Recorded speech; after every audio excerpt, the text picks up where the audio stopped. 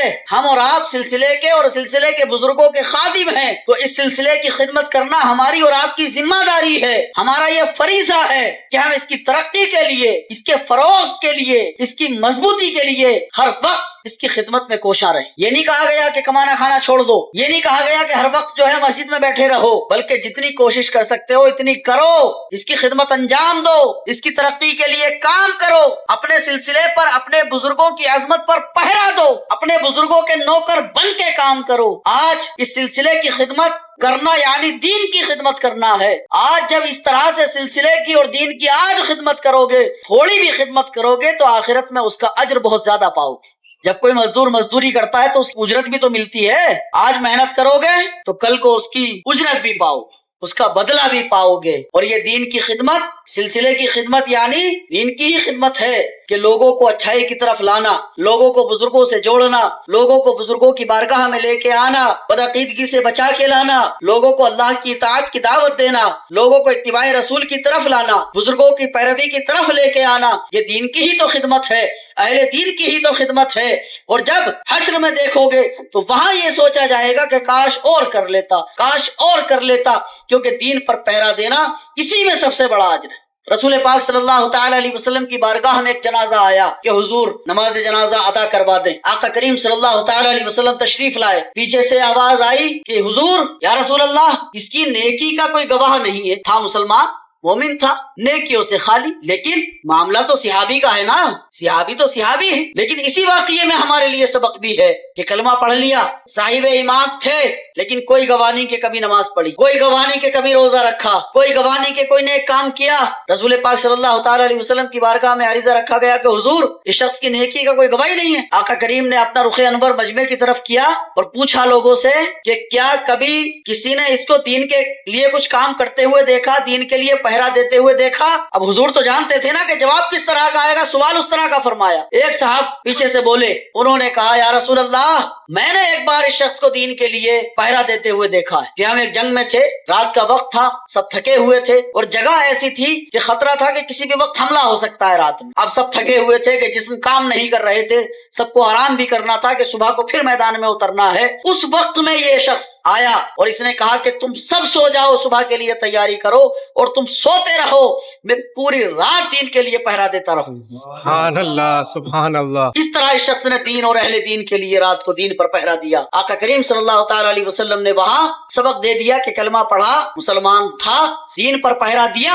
حضور نے فرمایا اب اس کی نماز جنازہ ادا کی جائے، اور نماز ادا کروانے والے بھی مصطفیٰ جان رحمت آقا کریم صلی اللہ تعالی علیہ وسلم۔ تو دین پر پہرا دیا ایک بار، کتنا بڑا انعام۔ صحابی تو تھے لیکن نماز بھی حضور نے ادا کروائی اور مہر لگا کے ادا کروائی۔ نماز ادا کرو۔ جب آج ہم اپنے بزرگوں کے طریقے پر پہرا دیں گے، ان کی تعلیمات اور تربیت پر پہرا دیں گے، جب ہم ان کے راستے پر پہرا دیں گے، ان کی بارگاہ کے لیے پہرا دیں گے، اور ہم ان کے ذریعے ان کی تعلیمات کے سائے میں ان سے فیوز و برکات لیتے ہوئے سنیت کے لیے پہرا دیں گے، تو پھر ہمیں آخرت میں کیوں نہ اس کا اجر ملے گا؟ ہم بھی تو امتی اسی نبی کے ہیں، بے شک سبحان اللہ، ہم بھی تو غلام اللہ کے اسی حبیب کے ہیں، پھر ہمیں اجر کیوں نہیں ملے گا؟